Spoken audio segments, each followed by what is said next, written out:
hated it. He said he wanted this stuff. 100 years ago, a new theory about human nature was put forward by Sigmund Freud. He had discovered, he said, primitive sexual and aggressive forces hidden deep inside the minds of all human beings. Forces which, if not controlled, led individuals and societies to chaos and destruction. This series is about how those in power have used Freud's theories to try and control the dangerous crowd in an age of mass democracy. At the heart of the story is not just Sigmund Freud, but other members of the Freud family.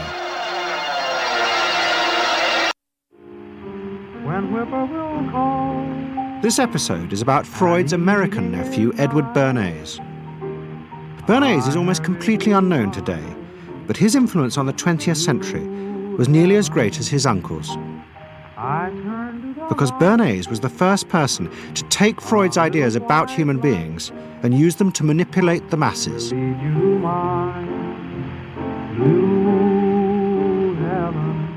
He showed American corporations for the first time how they could make people want things they didn't need by linking mass-produced goods to their unconscious desires. Out of this would come a new political idea of how to control the masses. By satisfying people's inner selfish desires, one made them happy and thus docile. It was the start of the all-consuming self, which has come to dominate our world today.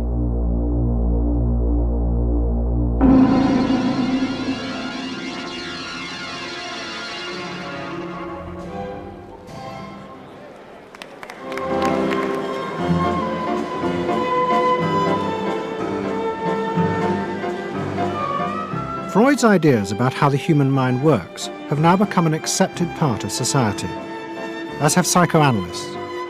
Every year, the psychotherapist's ball is held in a grand palace in Vienna. This is the psychotherapy ball. Psychotherapists come, some advanced patients come, or former patients come, and many other people, friends, but also people from the Viennese society who like to go to a nice, elegant, comfortable ball. But it was not always so. 100 years ago, Freud's ideas were hated by Viennese society. At that time, Vienna was the centre of a vast empire ruling Central Europe. And to the powerful nobility of the Habsburg court, Freud's ideas were not only embarrassing, but the very idea of examining and analysing one's inner feelings was a threat to their absolute control. You see, at that time, these people had the power. And of course, you just were not allowed to show your bloody feelings. I mean, you just couldn't. You know, I mean, you couldn't, if you were unhappy. Can you imagine, for instance, you sit somewhere in the country in a castle, you are deeply unhappy, you are a woman. You couldn't go to your maid and cry on her shoulders, or you couldn't go into the village and complain, you know, about your feelings. I mean, you couldn't, it was like selling yourself to somebody. You just couldn't, you know, because they had to respect you. Now, of course, Freud, you see, put that thought very much into question, because you see, to examine yourself, you would have to put a lot of other things into question, your society, everything what surrounds you. And that wasn't a good thing at that time. Why not? Because your self-created empire, to a certain extent, would have fallen into bits much earlier already. But what frightened the rulers of the empire even more was Freud's idea that hidden inside all human beings were dangerous instinctual drives. Freud had devised a method he called psychoanalysis. By analysing dreams and free association, he had unearthed, he said, powerful sexual and aggressive forces which were the remnants of our animal past. Feelings we repressed because they were too dangerous. Freud devised a method for exploring a hidden part of the mind, which we nowadays call the unconscious, which is a part that is totally unknown to our consciousness, that there exists a barrier in all our minds which prevents these hidden and unwelcome impulses of the unconscious from emerging. Good night.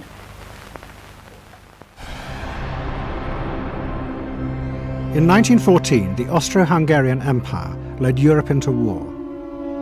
As the horror mounted, Freud saw it as terrible evidence of the truth of his findings. The saddest thing, he wrote, is that this is exactly the way we should have expected people to behave, from our knowledge of psychoanalysis. Governments had unleashed the primitive forces in human beings, and no one seemed to know how to stop them.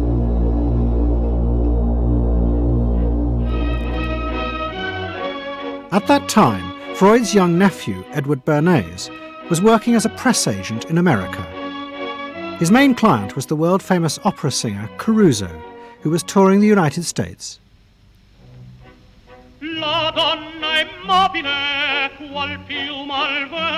Bernays' parents had emigrated to America 20 years before, but he kept in touch with his uncle and joined him for holidays in the Alps. But Bernays was now about to return to Europe for a very different reason. On the night that Caruso opened in Toledo, Ohio, America announced it was entering the war against Germany and Austria. As a part of the war effort, the US government set up a Committee on Public Information, and Bernays was employed to promote America's war aims in the press. The President, Woodrow Wilson, had announced that the United States would fight not to restore the old empires, but to bring democracy to all of Europe. And Bernays proved extremely skillful in promoting this idea, both at home and abroad. And at the end of the war, he was asked to accompany the President to the Paris Peace Conference. Then, to my surprise, they asked me to go over with Woodrow Wilson to the peace conference. And at the age of 26, I was in Paris for the entire time of the peace conference that was held in the suburb of Paris, and we worked to make the world safe for democracy. That was a big slogan. Wilson's reception in Paris astounded Bernays and the other American propagandists. Their propaganda had portrayed Wilson as a liberator of the people, a man who would create a new world in which the individual would be free. They had made him a hero of the masses. And as he watched the crowds surge around Wilson, Bernays began to wonder whether it would be possible to do the same type of mass persuasion, but in peacetime. When I came back to the United States, I decided that if you could use propaganda for war, you could certainly use it for peace. And propaganda got to be a bad word because of the Germans using it. So what I did was to try to find some other words. So we found the word Council on Public Relations. Bernays returned to New York and set up as a public relations counsel in a small office off Broadway. It was the first time the term had ever been used. Since the end of the 19th century, America had become a mass industrial society, with millions clustered together in the cities. Bernays was determined to find a way to manage and alter the way these new crowds thought and felt. To do this, he turned to the writings of his uncle Sigmund. While in Paris, Bernays had sent his uncle a gift of some Havana cigars. In return, Freud had sent him a copy of his general introduction to psychoanalysis. Bernays read it, and the picture of hidden irrational forces inside human beings fascinated him. He wondered whether he might make money by manipulating the unconscious. What Eddie got from Freud was indeed this idea that there is a lot more going on in human decision-making, not only among individuals, but even more importantly among groups, than this idea that information drives behavior. And so Eddie began to formulate this idea that you had to look at things that would play to people's irrational emotions And you see, that moved Eddie immediately into a different category from other people in his field and most government officials and managers of the day who thought if you just hit people with all this factual information, they would look at that and say, oh, of course. And Eddie knew that was not the way the world worked. Bernays set out to experiment with the minds of the popular classes. His most dramatic experiment was to persuade women to smoke. At that time, there was a taboo against women smoking, and one of his early clients, George Hill, the president of the American Tobacco Corporation, asked Bernays to find a way of breaking it. He said, we're losing half of our market because men have invoked a taboo against women smoking in public. Can you do anything about that? I said, let me think about it. And then I said, have I your permission to see a psychoanalyst to find out what cigarettes mean to women? He said, what'll it cost? So I called up Dr. Brill, A.A. Brill, who was a leading psychoanalyst in New York at that time. How come you didn't call your uncle? Why didn't you call your uncle? Because he was in Vienna. A.A. Brill was one of the first psychoanalysts in America. And for a large fee, he told Bernays that cigarettes were a symbol of the penis and of male sexual power. He told Bernays that if he could find a way to connect cigarettes with the idea of challenging male power, then women would smoke, because then they would have their own penises. Every year, New York held an Easter Day parade to which thousands came, and Bernays decided to stage an event there. He persuaded a group of rich debutantes to hide cigarettes under their clothes. Then they should join the parade, and at a given signal from him, they were to light up the cigarettes dramatically.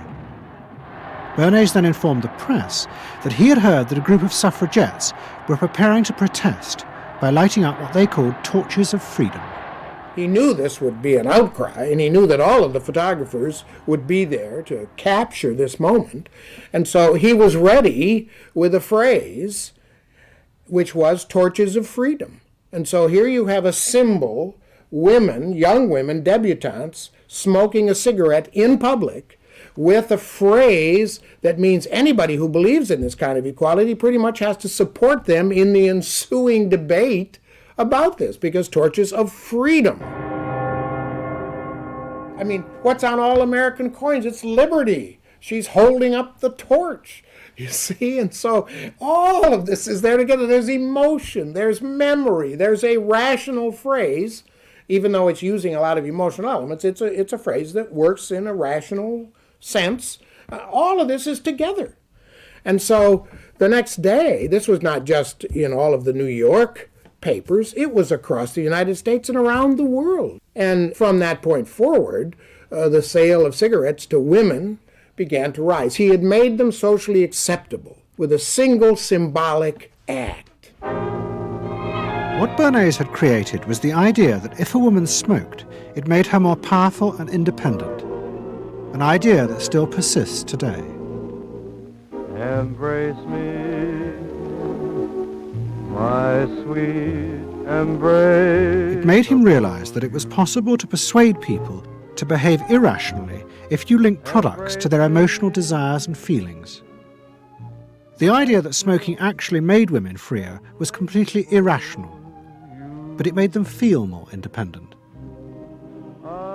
It meant that irrelevant objects could become powerful emotional symbols of how you wanted to be seen by others. Eddie Bernays saw the way to sell product was not to sell it to your intellect, that you ought to buy an automobile, but that you will feel better about it if you have this automobile. I think he originated that idea, that they weren't just purchasing something, but they were engaging themselves emotionally or personally in the product or service. That it's not, you think you need a new piece of clothing, but you'll feel better with the piece of clothing. That was his contribution in a very real sense. We see it all over the place today, but I think he originated the idea of the emotional connect to a product or service. What Bernays was doing fascinated America's corporations. They had come out of the war rich and powerful, but they had a growing worry. The system of mass production had flourished during the war, and now millions of goods were pouring off production lines. What they were frightened of was the danger of overproduction, that there would come a point when people had enough goods and would simply stop buying.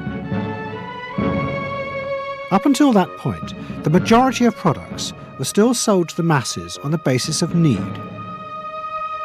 While the rich had long been used to luxury goods, for the millions of working-class Americans, most products were still advertised as necessities. Goods like shoes, stockings, even cars were promoted in functional terms for their durability. The aim of the advertisements was simply to show people the product's practical virtues, nothing more.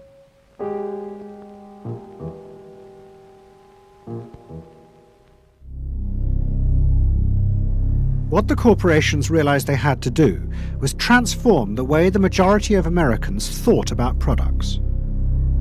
One leading Wall Street banker, Paul Mazur of Lehman Brothers, was clear about what was necessary. "We must shift America," he wrote, "from a needs to a desires culture. People must be trained to desire, to want new things even before the old have been entirely consumed. We must shape a new mentality in America.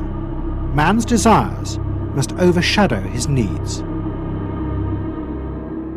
Prior to that time, there was no American consumer. There was the American worker, and there was the American owner, and they manufactured and they saved and they ate what they had to, and the people shopped for what they needed.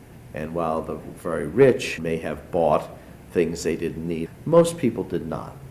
And Mazur envisioned a break with that, where you would have things that you didn't actually need, but you wanted, as opposed to needed. And the man who would be at the center of changing that mentality for the corporations was Edward Bernays. Bernays really is the guy within the United States, more than anybody else, who sort of brings to the table psychological theory as something that is an essential part of how, from the corporate side, of how we are going to appeal to the masses effectively. And the whole sort of merchandising establishment and sales establishment is ready for Sigmund Freud. I mean, they are ready for understanding what motivates the human mind. And so that there's this real openness to Bernays' techniques being used to sell products to the masses. Beginning in the early 20s, the New York banks funded the creation of chains of department stores across America.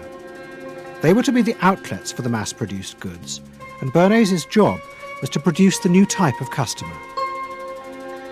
Bernays began to create many of the techniques of mass consumer persuasion that we now live with.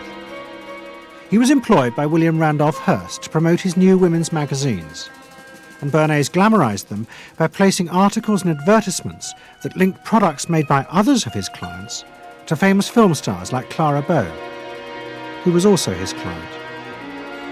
Bernays also began the practice of product placement in the movies, and he dressed the stars at the film's premieres with clothes and jewellery from other firms he represented.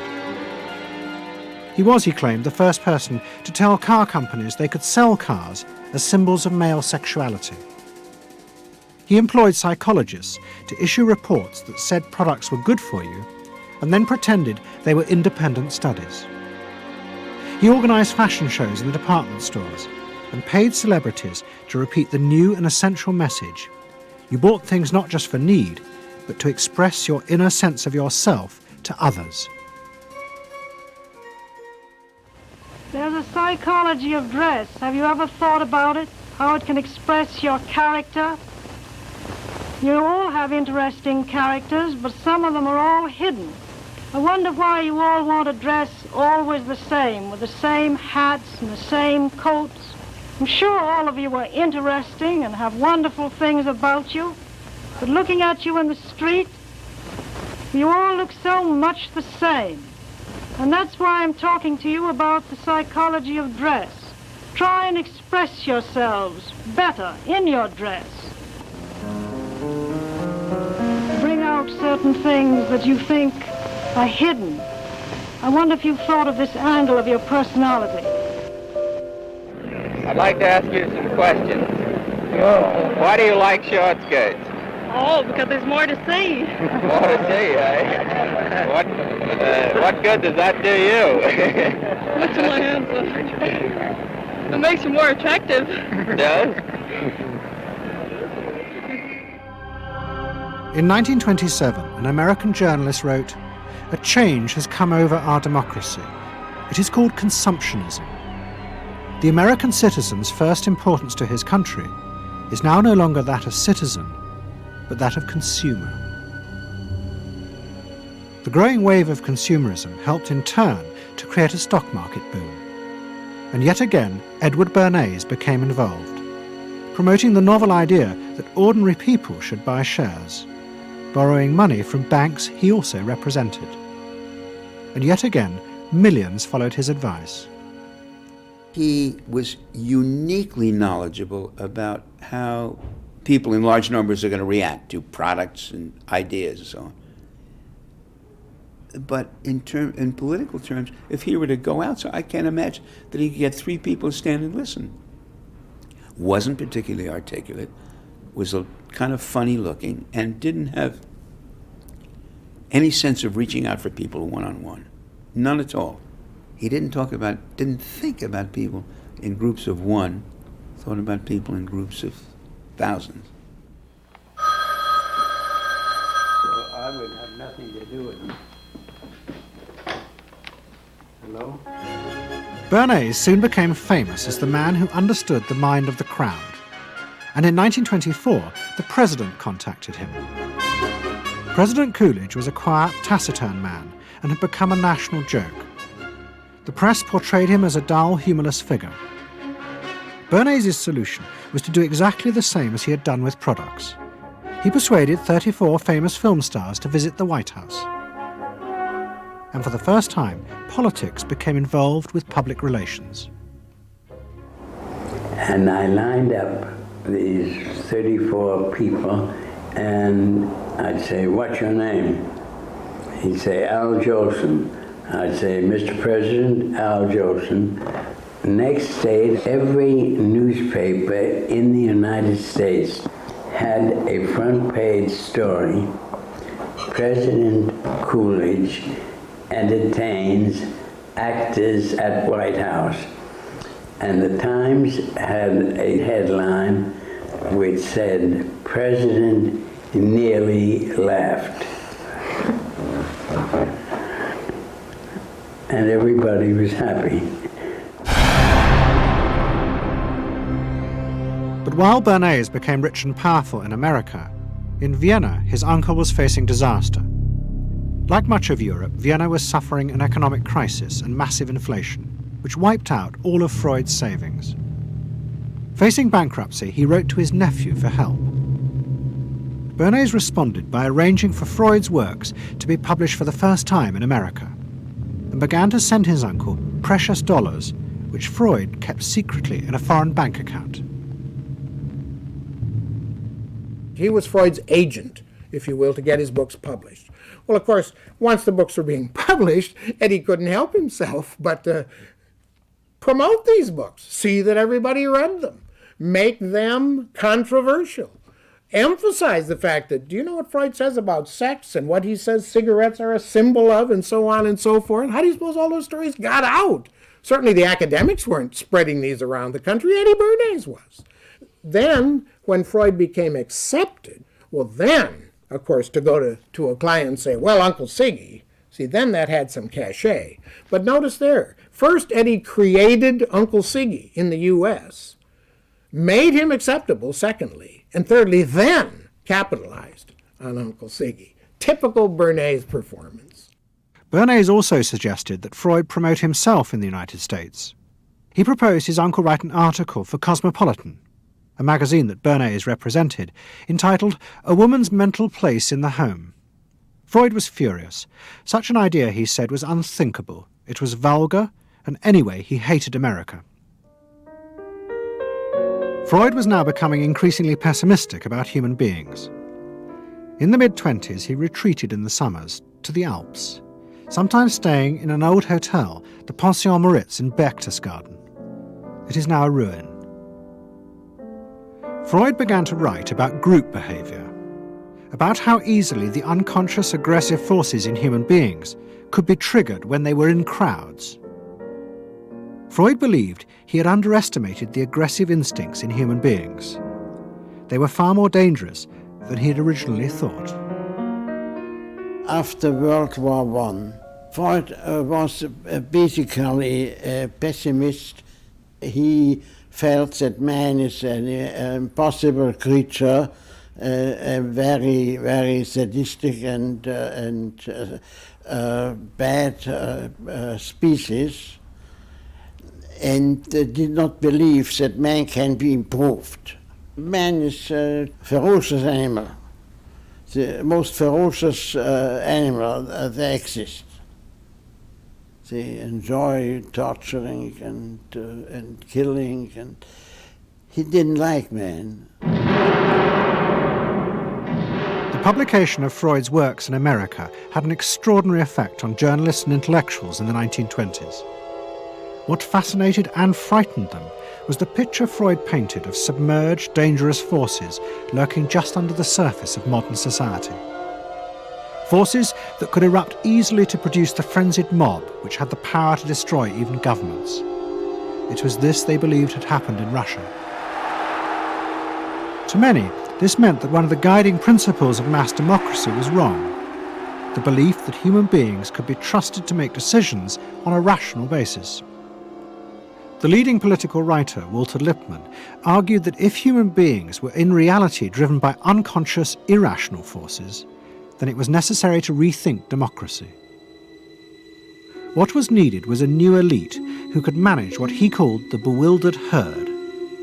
This would be done through psychological techniques that would control the unconscious feelings of the masses.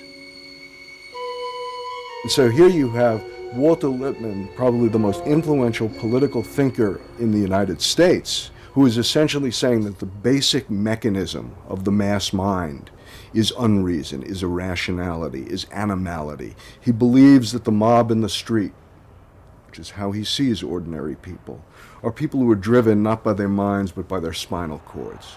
The notion of kind of animal drives, unconscious instinctual drives lurking beneath the surface of civilization.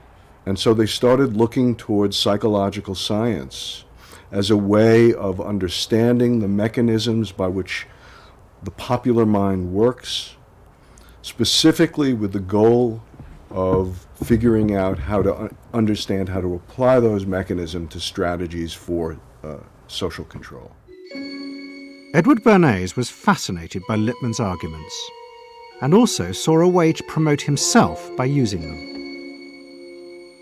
In the 1920s, he began to write a series of books which argued that he had developed the very techniques Lippmann was calling for. By stimulating people's inner desires and then sating them with consumer products, he was creating a new way to manage the irrational force of the masses. He called it the engineering of consent. Democracy, to my father, was a wonderful concept, but I don't think he felt that all those publics out there had reliable judgment, and that they very easily might vote for the wrong man or want the wrong thing, so that they had to be guided from above.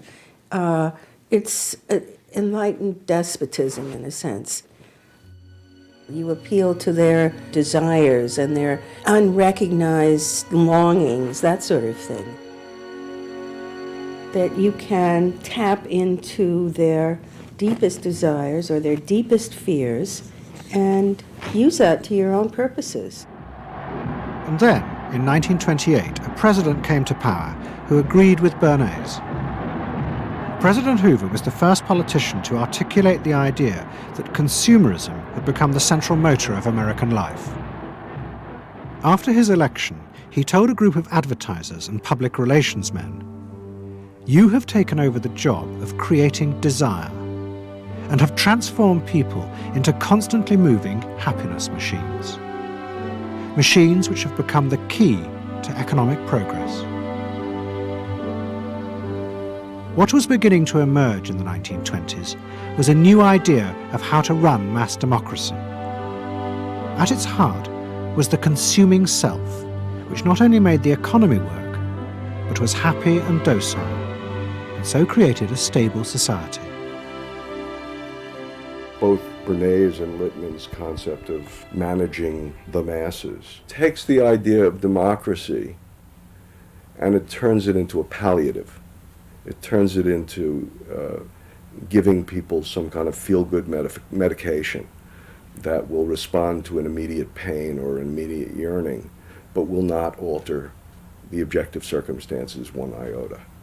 I mean, democracy really, the idea of democracy at its heart was about changing the relations of power that had governed the world for so long. And Bernays' concept of democracy was one of maintaining the relations of power, even if it meant that one needed to sort of stimulate the psychological lives of the public. And in fact, in his mind, that was what was necessary. That if you can keep stimulating the irrational self, then leadership can basically go on doing what it wants to do. Bernays now became one of the central figures in a business elite that dominated American society and politics in the 1920s. He also became extremely rich and lived in a suite of rooms in one of New York's most expensive hotels, where he gave frequent parties.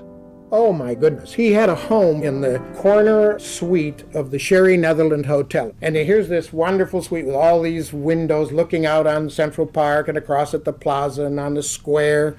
And he would use this place to hold a soiree.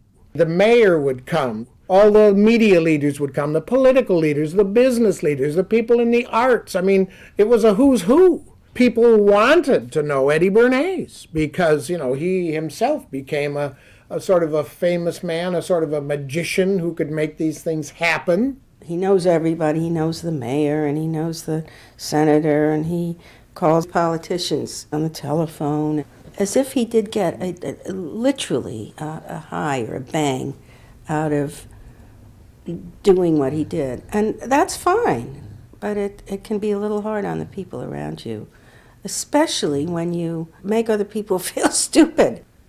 People who worked for him were stupid, and children were stupid, and if people did things in a way that he wouldn't have done them, they were stupid. It was a word that he used over and over and over, dope and stupid. And the masses? They were stupid.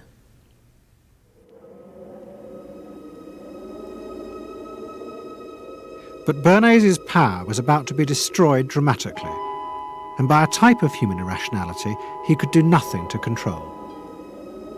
At the end of October 1929, Bernays organised a huge national event to celebrate the 50th anniversary of the invention of the light bulb.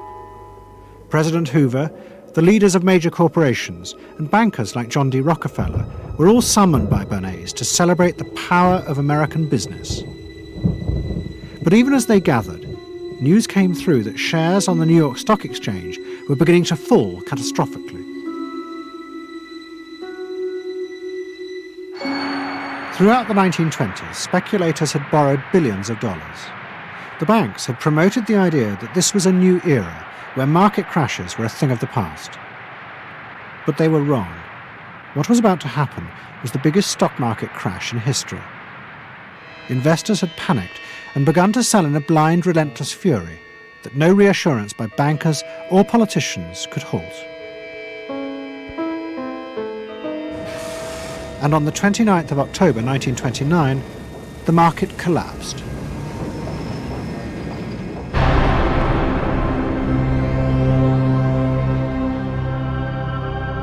The effect of the crash on the American economy was disastrous. Faced with recession and unemployment, millions of American workers stopped buying goods they didn't need. The consumer boom that Bernays had done so much to engineer disappeared, and he and the profession of public relations fell from favour. Bernays' brief moment of power seemed to be over.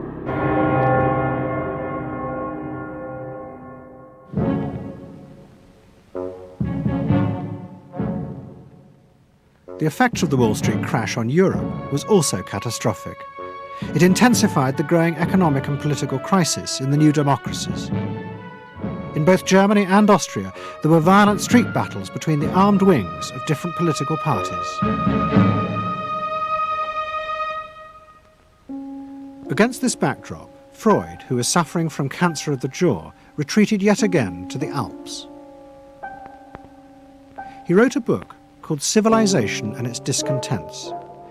It was a powerful attack on the idea that civilization was an expression of human progress.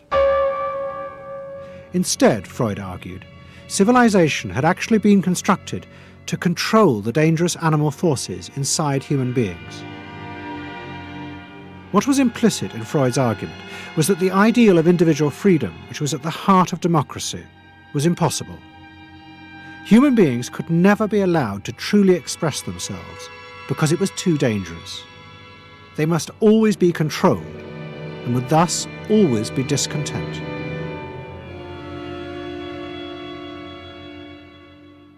Man doesn't want to be civilized, and he is civilization brings discontent, but it's necessary to survival. Otherwise he couldn't survive. So he must be discontent, because this would be the only way to keep him within limits. But what did Freud think about the idea of the equality of man? He didn't believe in it. We had 32 parties, and Hitler said, before those parties don't vanish, there is no Germany. That's true. You can't have 32 parties, and so they felt this one person will put an end to this comedy. Freud was not alone in his pessimism. Politicians like Adolf Hitler emerged from a growing despair in the 1920s about democracy. The Nazis were convinced that democracy was dangerous because it unleashed a selfish individualism, but didn't have the means to control it. Hitler's party, the National Socialists, stood in elections, promising in their propaganda that they would abandon democracy because of the chaos and unemployment it led to. Die Parteien versprachen den Himmel auf Erden.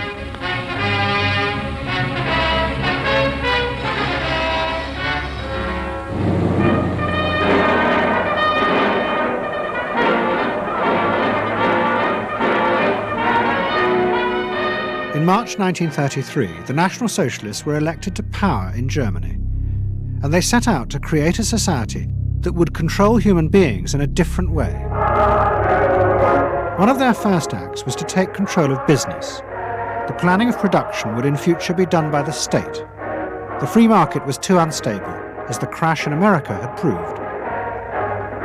Workers' leisure time was also planned by the state through a new organisation called Strength Through Joy. One of its mottos was service, not self.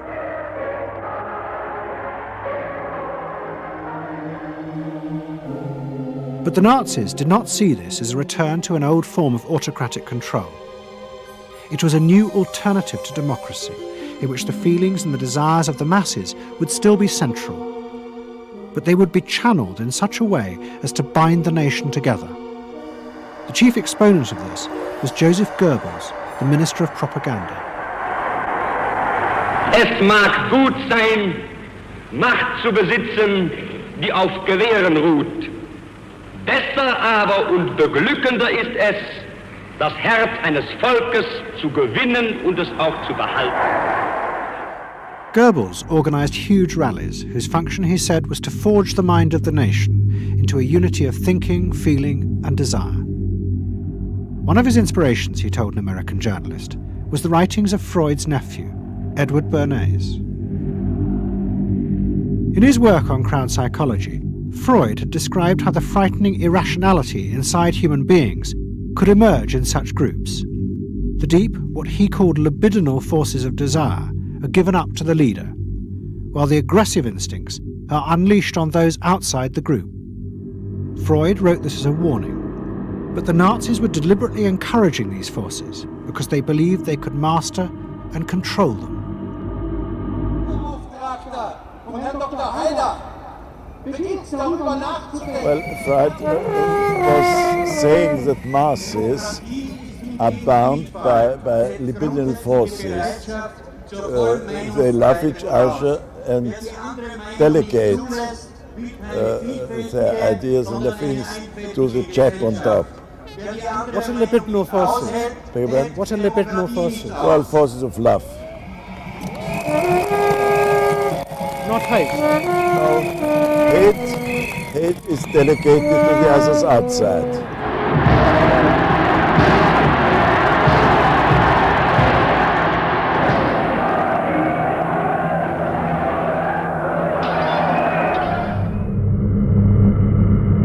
It's the mob.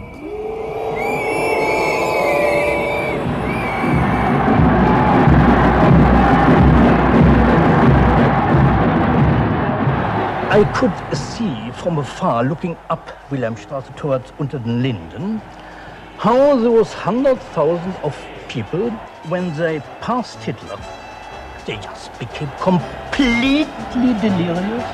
They began to shout these cries I will never get out of my ears. Heil, Sieg, Heil. They demented. And here I got confirmation how those irrational forces, uncontrollable forces in Germany, in the Germans, had erupted, had broken out, were running riot, were departing, marching on.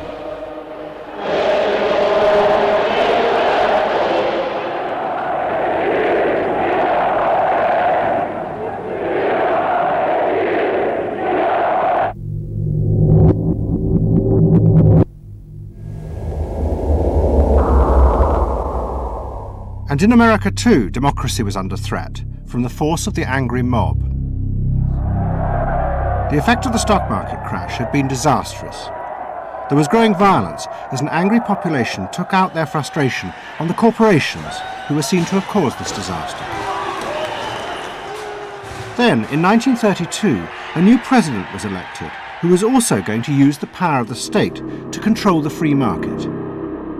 But his aim was not to destroy democracy, but to strengthen it. And to do this, he was going to develop a new way of dealing with the masses. I am prepared, under my constitutional duty, to recommend the measures that a stricken nation in the midst of a stricken world may require. But in the event that the national emergency is still critical, I shall not evade the clear course of duty that will then confront me. I shall ask the Congress for the one remaining instrument to meet the crisis: broad executive power.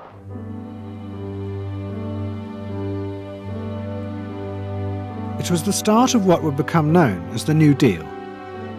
Roosevelt assembled a group of young technocrats and planners in Washington. He told them that their job was to plan and run giant new industrial projects for the good of the nation. Roosevelt was convinced that the stock market crash had shown that laissez-faire capitalism could no longer run modern industrial economies.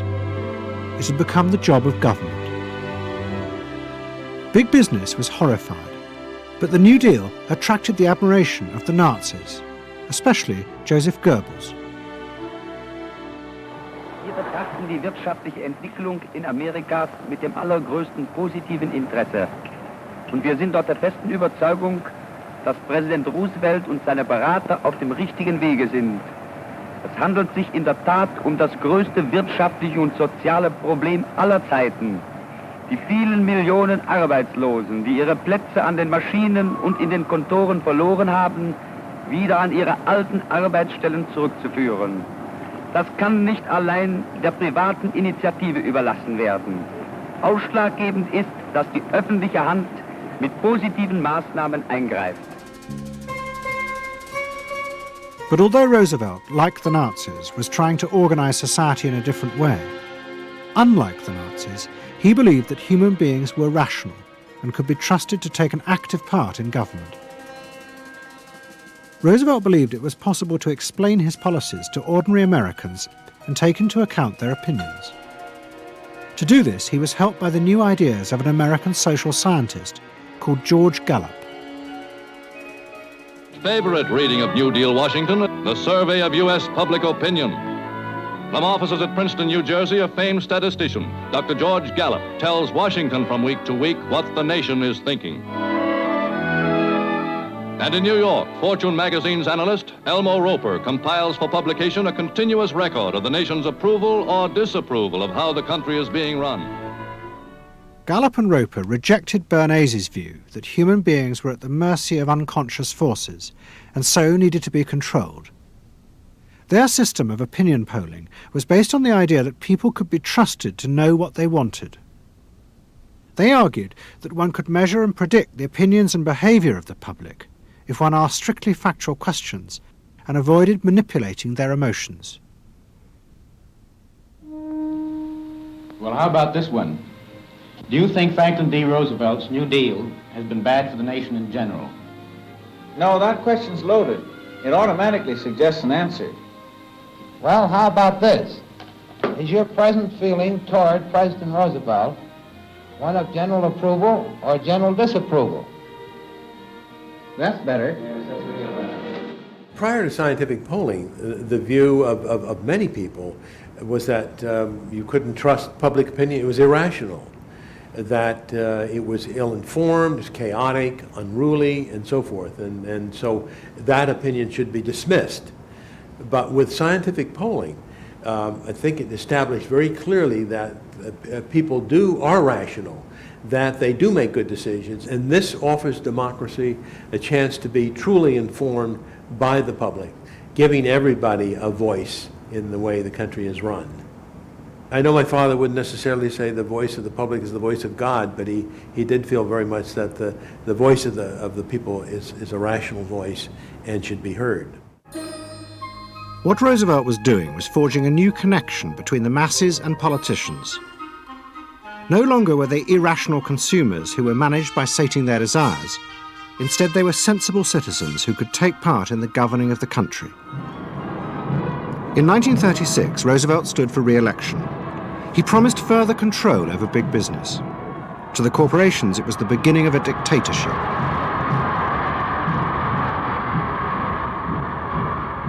Roosevelt interferes with private enterprise and is running the country into debt for generations to come. The way to get recovery is to let business alone. But Roosevelt was triumphantly re-elected. It looks, my friends, like a real landslide this time. So please let me thank you again and tell you that I hope to see you all very soon and bid you an affectionate good night. Faced with this, business now decided to fight back, to regain power in America. At the heart of the battle would be Edward Bernays and the profession he had invented, public relations. Following that election, business people start to get together and start to carry on discussions, primarily in private, and they start talking to each other about the need to sort of carry on ideological warfare against the New Deal and to sort of reassert the sort of connectedness between the idea of democracy on the one hand and the idea of privately owned business on the other. And so, under the umbrella of an organization which still exists, which is called the National Association of Manufacturers, and whose membership included all of the major corporations of the United States, a campaign is launched explicitly designed to create emotional attachments between the public and big business. It's Bernays' techniques being used on a grand scale. I mean, totally.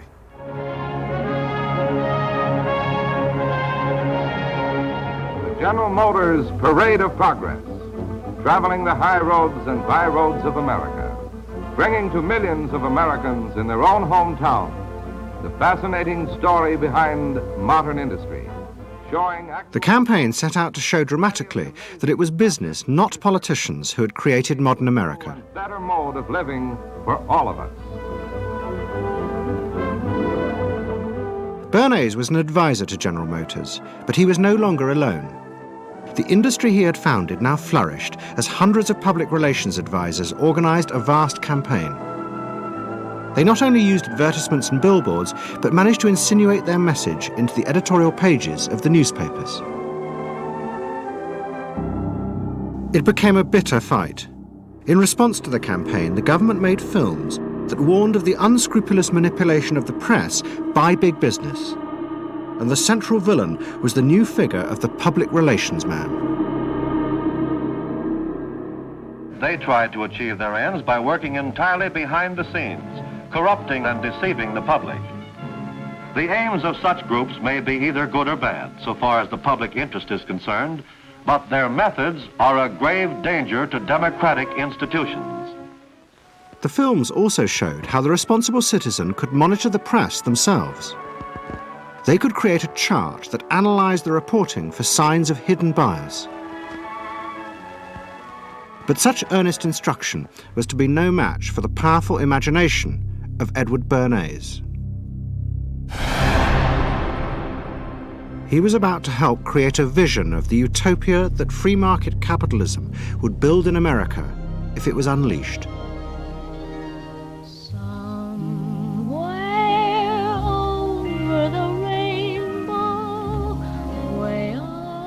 In 1939, New York hosted the World's Fair.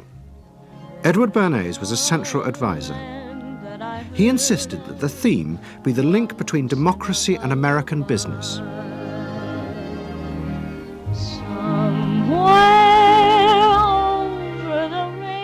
At the heart of the fair was a giant white dome that Bernays named Democracy. And the central exhibit was a vast working model of America's future, constructed by the General Motors Corporation. To my father, the World's Fair was an opportunity to keep the status quo, that is, capitalism, in a democracy. Democracy and capitalism, that marriage, right, linking, just like that.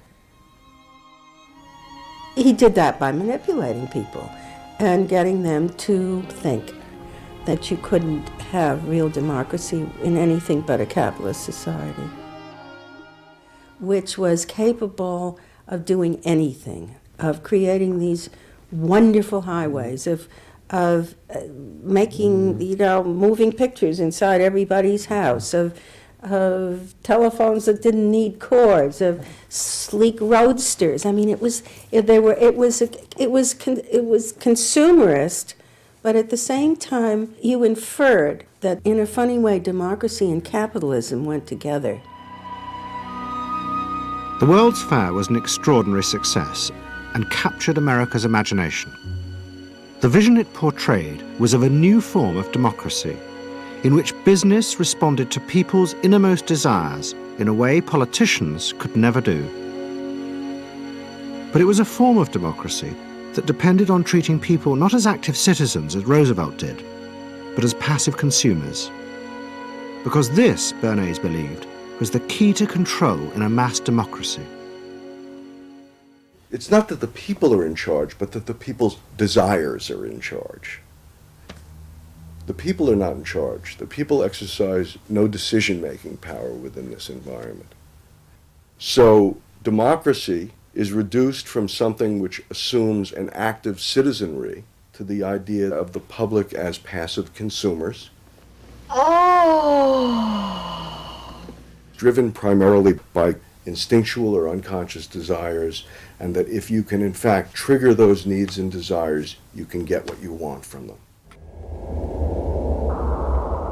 But this struggle between the two views of human beings as to whether they were rational or irrational was about to be dramatically affected by events in Europe.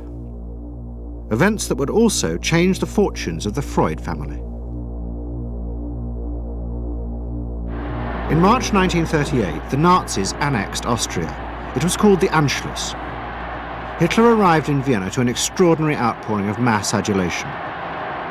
But even as he drove through the city, behind the scenes, the Nazis were systematically whipping up and unleashing the hatred of the crowd against the enemies of the new Greater Germany. The Anschluss was a kind of explosion of terrible hatred against the enemies, so-called enemies, or whatever they considered enemies, against the Jews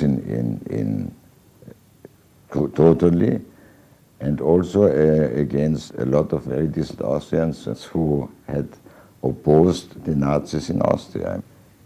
They said it's legitimate now, you can do what you want, so they did it.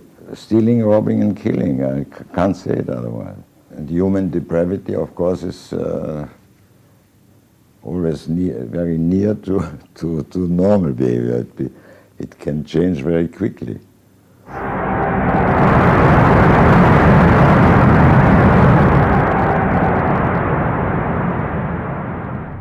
As the violence and assassinations raged in Vienna, Freud decided he had to leave. His aim was to go to Britain, but he knew that Britain, like many countries, was refusing entry to most Jewish refugees. But help came from the leading psychoanalyst in Britain, Ernest Jones. He was in the same ice skating club as the Home Secretary, Sir Samuel Hoare, and Jones persuaded Hoare to issue Freud a British work permit. And in May 1938, Freud, his daughter Anna, and other members of his family set off for London.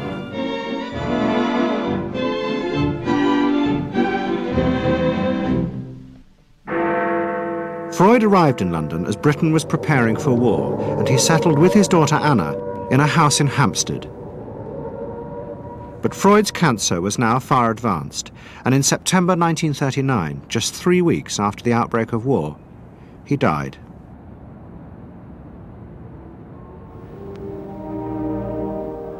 The Second World War would utterly transform the way governments saw democracy and the people they governed. Next week's programme will show how the American government, as a result of the war, became convinced there were savage, dangerous forces hidden inside all human beings, forces that needed to be controlled. The terrible evidence from the death camps seemed to show what happened when these forces were unleashed. And politicians and planners in post-war America would come to believe that hidden under the surface of their own population were the same dangerous forces. And they would turn to the Freud family to help control this enemy within.